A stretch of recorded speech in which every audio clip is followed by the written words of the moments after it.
Hello friends, இன்றைக்கி நம்ம என்ன ரெசிபி பார்க்குறோன்னா ஒன் பாட் சாம்பார் ரெசிபி எப்படி பண்ணுறதுன்னு பார்க்கலாம்.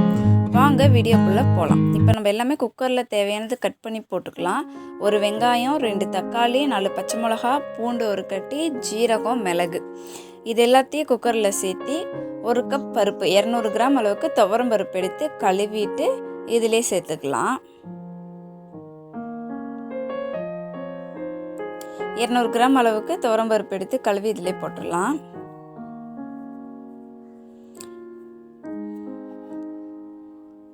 நான் இதில் ஒரு அரை ஸ்பூன் மஞ்சள் பொடி சேர்த்திக்கலாம். அடுத்தது அந்த 1 கப் பருப்புக்கு 5 கப் தண்ணி வைக்கிறேன். 5 கப் தண்ணி ஊற்றி இந்த பருப்பு ஒரு 2 விசில்ஸ் வந்த உடனே கரெக்டாக வெந்துடும். 2 to 3 விசில்ஸ் விட்டுக்கலாம். விட்டு ஏரெல்லாம் ஃபுல்லாக ரிலீஸ் ஆன உடனே நம்ம காயும் இதிலே எடுத்து போட்டுடலாம்.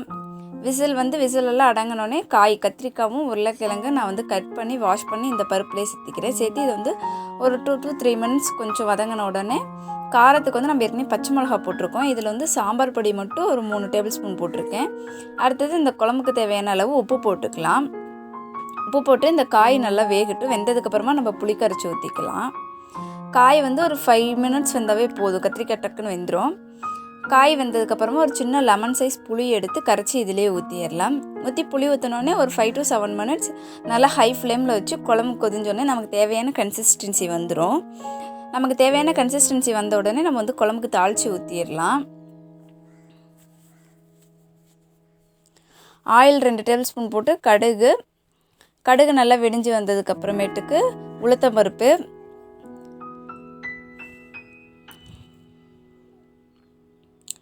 உளுந்தம்பருப்பு போட்டதுக்கப்புறமா கடலைப்பருப்பும் போட்டுக்கலாம்.